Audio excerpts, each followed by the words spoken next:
Fala pessoal, chegamos para mais um vídeo de mensagem. E aí eu prometi no vídeo anterior que eu ia ministrar, que eu ia pregar a mensagem, a mesma mensagem que eu preguei no dia lá do meu exame, né, para na presbiteriana, e foi um dia assim, bem interessante.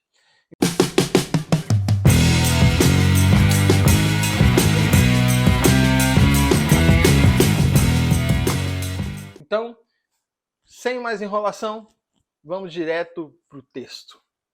E aí eu quero convidar você a abrir sua Bíblia, né, ou ler comigo aqui, Romanos capítulo 8, a partir do versículo 33. Romanos 8, a partir do versículo 33. Diz assim: quem fará alguma acusação contra os escolhidos de Deus? É Deus quem os justifica. Quem os condenará? Foi Cristo Jesus que morreu e mais, que ressuscitou, está à direita de Deus. E também intercede por nós. Quem nos separará do amor de Cristo? Será tribulação, angústia, perseguição, fome, nudez, perigo, espada? Como está escrito: por amor de ti enfrentamos a morte todos os dias. Somos considerados como ovelhas destinadas ao matadouro. Mas, em todas essas coisas, somos mais que vencedores por meio daquele que nos amou. Pois estou convencido de que nem a morte, nem a vida, nem os anjos, nem os demônios, nem o presente, nem o futuro, nem quaisquer poderes, nem altura, nem profundidade, nem qualquer outra coisa na criação será capaz de nos separar do amor de Deus que está em Cristo Jesus, nosso Senhor. E hoje, eu quero aproveitar, né, e eu vou abrir para você. Hoje você vai acompanhar meu esboço inteirinho. Você vai poder ver minhas anotações. Eu deixei elas em slide, né? Então hoje eu preparei algo bem legalzinho para vocês. Espero que vocês gostem, né? Foi feito com bastante carinho. Então vamos lá. Tá aqui, ó. Então, o título dessa mensagem é: em Cristo Jesus, em Cristo somos mais que vencedores. E aí eu coloquei a imagem aí do Usain Bolt. Você vai entender já já o porquê. Vamos lá. Pensando no seguinte, uma vez eu vi um pensamento desse que dizia que se nós perdêssemos toda a Bíblia e nós ficássemos com o livro do Antigo Testamento e o livro do Novo, se ficássemos com Isaías e Romanos seria o suficiente.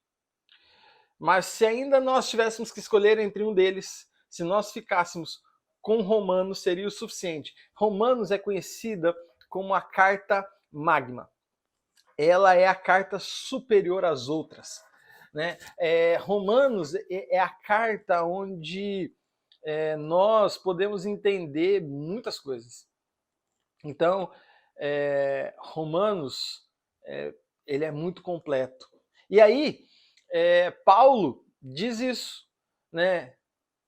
Quer dizer, as pessoas falam isso sobre Paulo, que se a carta de Romanos é uma espécie, vamos pensar aqui, das cadeias montanhosas do Himalaia,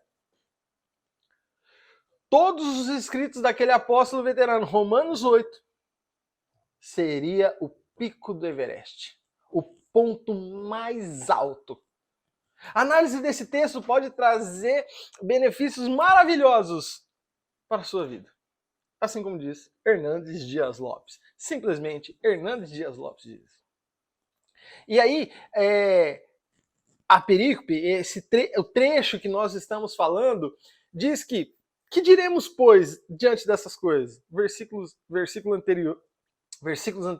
Que diremos, pois, diante dessas coisas? Isso se refere aos assuntos que ele tratou anteriormente nesse mesmo capítulo. Então, depois você pode parar com calma e ler os 8 capítulos com calma, para você poder entender. Mas aqui vem uma sequência de assuntos da qual ele trata.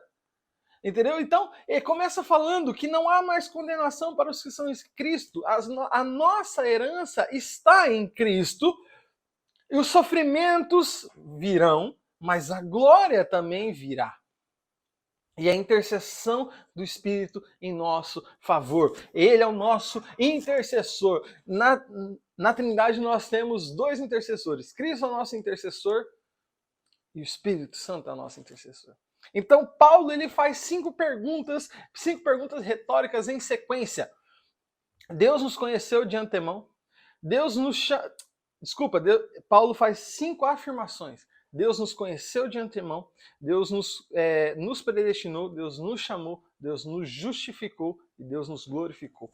O processo da salvação está realizado. É Ele quem começa, é Ele quem termina.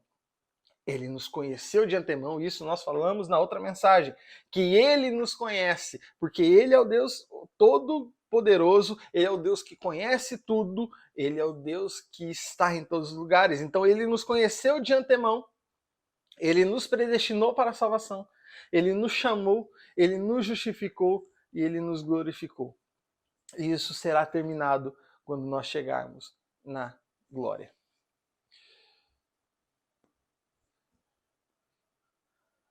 Então ele solta cinco perguntas retóricas que servem para reflexão. Se Deus é por nós, quem será contra nós? E não nos dará de graça todas essas coisas? E quem poderá acusar os eleitos de Deus? Quem pode os condenar? E quem nos separará do amor de Cristo? Após isso, Paulo usa aquilo que talvez tenha se tornado uma das expressões mais conhecidas da Bíblia. Somos mais que vencedores. Nos dias de Paulo, a cidade de Roma tinha mais de 1 milhão de pessoas. Ostentava suntuosas construções, como o Palácio do Imperador, os Circos Máximos e o Fórum. O Império Romano era o maior dominador da igreja da época. A igreja estava envolvida, então, dentro de uma cultura de competição, de soberba e de domínio. Paulo, por sua vez, levou tudo isso em consideração. Mas antes disso, nós podemos relembrar fatos recentes de grandes vencedores. Por exemplo, Michael Phelps. Considerado um dos maiores atletas de todos os tempos, ele possui 37 recordes mundiais. Ele superou todos os recordes que tinha para superar. Ele é o maior medalhista em uma Olimpíada, individual e por equipes. A medalha que mais chamou a atenção nos Jogos Olímpicos de 2016 foi o segundo lugar no 100 metros borboleta, quando ele foi superado pelo seu fã de forma extraordinária. Esse cara, ele é um marco. Ele é reconhecido, conhecido, mas o que ficou marcado foi que ele perdeu. Então, um grande campeão. E sem falar que ainda ele parou de nadar um tempo e depois voltou. Mas um fato marcante foi um momento em que ele perdeu. Usain Bolt, o homem mais rápido do mundo, o único atleta a sagrar-se tricampeão em 3 modalidades de Jogos Olímpicos. Ao todo, 9 medalhas de ouro, 11 vezes campeão mundial, e seu maior concorrente, Justin Gatlin, foi o que esteve mais perto de vencê-lo, mas esse teve problemas com substâncias ilícitas. E aí, não sei se você gosta de futebol ou não, mas, por exemplo, tem o nosso Neymar, que, defendendo o Brasil, ele conseguiu um feito que nem Romário, nem Bebeto, nem Pelé, nem Ronaldo Fenômeno, nem o bruxo Ronaldinho Gaúcho conseguiu. Ele conseguiu o primeiro ouro para o Brasil. Depois de anos e anos e anos e anos e anos de espera, ele, nesse quesito, superou todos os grandes ídolos do futebol brasileiro. Todos. E aí veio ainda mais recentemente ainda veio a segunda medalha. Mas não tem nem como falar sobre isso. Neymar, ele levou a primeira. E diante disso, então, quero compartilhar a mensagem com você. Em Cristo Jesus, em Cristo somos mais que vencedores. E assim nós vamos analisar 3 verdades aqui. Primeira verdade, em Cristo somos libertos de toda acusação. Versículo 33. Deixa eu ver se eu consigo colocar aqui pra gente. Versículo 33. Quem sabe faz ao vivo, bicho. Quem fará alguma acusação contra os escolhidos de Deus? É Deus quem os justifica. Versículo 33. Quem fará alguma acusação contra os escolhidos de Deus? É Deus quem os justifica. Estava aqui. As acusações surgem em pelo menos 3 direções diferentes: pessoas, consciência e Satanás. Veja, a acusação das pessoas. Paul Tournier, ele diz em seu livro Culpa e Graça, e afirma que a falsa culpa surge dos julgamentos dos homens por conta disso. Eles tentam imprimir o julgamento de Deus sobre as pessoas. Isso é um fenômeno universal. Ou seja, os homens, eles tentam colocar o seu julgamento sobre os outros. E por isso eles dizem que eles são os detentores da verdade. Ou se colocam como o próprio Deus julgando. Segundo, acusações de nossa consciência. Quantos de nós não nos exigimos mais do que deveríamos? Ou quantos de nós nos exigimos mais do que o próprio Deus exigiria de nós? Essas situações surgem quando nós nos comparamos com os outros, seja tanto para a superioridade quanto para a inferioridade. E aí é um problema. Porque muitas vezes nós comparamos com os outros, mas nós comparamos os nossos bastidores com o palco das outras pessoas. E aqui é um grande problema. Terceiro, acusações de Satanás. Já faz parte da sua natureza, afinal de contas ele é o acusador. Embora utilize de artifícios falsos e nunca objetivos, as acusações de Satanás têm principalmente como foco lembrar de nossas faltas e do nosso passado, a fim de mostrar o quão dignos nós somos. Deus nos declarou justos em Cristo. A justificação é um ato forense, legal e final. Ela jamais poderá ser cancelada. Então não vale nenhuma acusação da consciência das pessoas ou de Satanás. Nenhuma acusação poderá ser levada em consideração, uma vez que Cristo Jesus, nosso advogado, nos defende e Deus, o supremo juiz, já nos declarou justificados. Isso é o que vale. Pois nem nós mesmos seríamos capazes de cumprirmos todos os requisitos da lei a fim de sermos justificados por nós mesmos. Seria impossível. A Bíblia diz que recebemos o perdão e nessa passagem nós fomos justificados. O exemplo do perdão que temos na parábola de Jesus do servo que não mostrou misericórdia, em 2 Coríntios 5:21 diz que fomos feitos justiça de Deus por causa de Jesus. Ou seja, na justificação recebemos de falidos e saímos como crédito infindável. O perdão e a justificação são ações de Deus para conosco, nos tornando livres. Veja, nós chegamos como falidos diante de Deus, incapazes de realizar qualquer coisa, e nós saímos com um crédito que nunca irá se acabar. E aí você pode estar pensando nessa frase: uma vez salvo, salvo para sempre. Bem possível. Não vou defender posição teológica aqui, mas esse texto nos dá uma base para isso. Mas vamos voltar aqui ao esboço. Em Cristo recebemos o perdão e a justificação, fomos libertos de todos os tipos de acusações, podemos enfim viver em paz com Deus e descansar em sua graça. Não precisamos nos preocupar com os alardes exteriores, pois o Supremo Juiz já julgou a nossa causa. E a sua decisão foi favorável à nossa vida, a vida eterna. Por quê? Ele entregou o seu Filho para ser o nosso intercessor. E nós temos o Espírito que intercede por nós. Segunda verdade. Em Cristo somos libertos de toda a condenação. Agora eu estou esperto que o texto está aqui. Quem os condenará? Foi Cristo Jesus que morreu e mais, que ressuscitou, está à direita de Deus e também intercede por nós. Pense que ao falar em condenação, nós podemos comparar com um sistema prisional. Quando alguém está em débito com a justiça, o meio para que isso seja pago é por meio da reclusão ao sistema prisional. Então, quando a pessoa ela conclui a pena proposta, ele está justificado, ou melhor, auto-justificado. A sua condenação foi paga e não há mais nada contra essa pessoa. De igual forma, nós tínhamos uma dívida da qual a nossa saída seria ser perfeito, sem falta, sem culpa, sem pecado.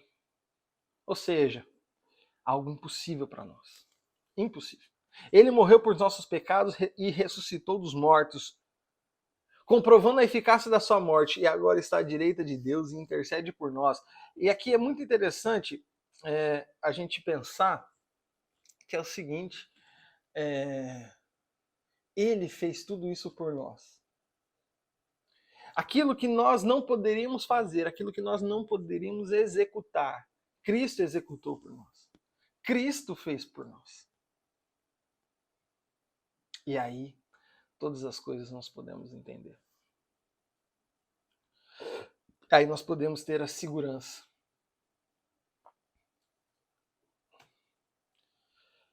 E aí nós podemos entender os ofícios de Cristo. Primeiro, Cristo Jesus como Rei. Calvino nas Institutas afirma que essa declaração é uma figura tomada de reis cujos oficiais a quem incumbe de governar. Por essas palavras devemos entender que ele foi estabelecido como Senhor do céu e da terra e que ele solenemente tomou posse deles e se apoderou deles até o dia do juízo. Muito legal, muito bacana. Vamos voltar no versículo 34. Versículo 34. Quem nos condenará? Foi Cristo Jesus que morreu e mais que ressuscitou, está à direita de Deus e também intercede por nós. Esse termo, estar à direita de Deus, é o que Calvino se refere quando diz que essa figura é tomada dos reis e cujos oficiais se incumbem de governar. Então Cristo, Paulo usa essa expressão para mostrar que Cristo ele é o governante e ele nos libertou de toda condenação. Cristo Jesus como intercessor, Jesus permanece com o Pai como nosso advogado e intercessor, levando ao Pai por sua justiça, desviar os olhos de nossos pecados para não ver jamais e reconciliando-nos com Ele, de tal modo que por sua intercessão o Pai nos recebe e nos acolhe em seu trono. Temos dois intercessores na Trindade. E podemos entender que Jesus é nosso intercessor jurídico e forense. O Espírito intercede por nós, intercede em nós, por nós, ao Deus que está em nós. Nunca poderíamos pagar tal dívida sobre nós. O mais importante foi que Jesus pagou a nossa dívida. Nunca poderíamos, mas Jesus pagou por nós. E nos justificados e livres de qualquer condenação por causa de Cristo, somos mais que vencedores e nos foi dado o direito de viver. A Bíblia nos fala que Jesus está à direita de Deus. Por conta disso, lhe foi outorgado todo o poder no céu, na terra e debaixo da terra. E a ele, o nome do qual importa que sejamos salvos. Ele é o Rei e por ele fomos comprados a preço de sangue. Nossa vitória tem sabor de sangue. Não é como uma galera que canta aí que a nossa vitória tem sabor de mel, e nada contra. Ou melhor, é assunto para outro momento. Mas a nossa vitória, na verdade, ela tem sabor de sangue. Em terceiro lugar, em Cristo somos libertos de toda separação. Versículo 35. Quem nos separará do amor de Cristo? Será tribulação, angústia, perseguição, fome, nudez, perigo, espada? Paulo faz essas referências daquilo que pode tentar vir a nos separar de Cristo. As ocasiões interpessoais têm tribulação, perseguição, espada. Tribulação se refere como parte do evento escatológico e perseguição não somente como evento escatológico, mas como evento real. Em todos os tempos do cristianismo, os protestantes têm sofrido esse tipo de coisa. Os seguidores de Cristo, a espada nós podemos entender como arma de guerra, que era a mais utilizada na época. Nós, como eleitos de Deus, não precisamos temer a qualquer que seja a espada. Uma vez que temos a melhor das espadas, que é capaz de penetrar onde nenhuma outra espada consegue, assim como diz em Hebreus 4:12. Vamos abrir lá, Hebreus 4:12.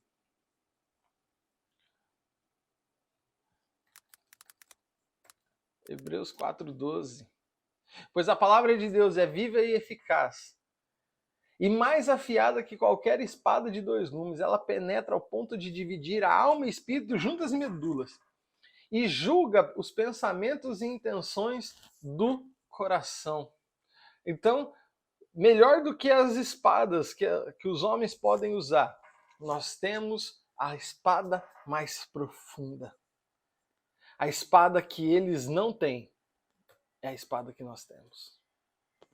Como ocasiões pessoais, angústia, fome, nudez, a angústia está relacionada a sentimentos. A fome relacionada às necessidades físicas. Nudez, necessidades materiais. Interessante entender que Deus não prometeu ausência de luta, mas ele prometeu a vitória certa. O caminho é estreito e difícil, mas a chegada está assegurada. Se tentássemos somar todo o amor das melhores mães e os melhores pais de todos os tempos, tudo aquilo que eles teriam a oferecer, seja bondade, paciência, fidelidade, sabedoria, força e amor, e as reunisse em uma única pessoa, apenas isso seria uma pálida sombra do amor e da misericórdia presente no coração de Deus, que é direcionado a nós. O sentimento de solidão pode ocasionar depressão. Pode não ser simplesmente sanado com a presença de pessoas, mas com certeza será resolvido com a presença do Emmanuel. O Deus conosco. Ele nunca nos abandona. Ao que não há solidão que seja capaz de nos separar do amor de Deus que está em nós. E para finalizar, Paulo então diz que somos mais que vencedores em Cristo. O prefixo utilizado é a palavra hiper. Ou seja, podemos analisar essa história como de super vencedores, cada um em sua especialidade, como nós falamos há pouco. Contudo, em Cristo, nós somos hiper vencedores.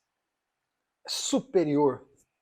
Por causa de Cristo, nós podemos chegar onde jamais qualquer ser humano, com suas forças pode chegar.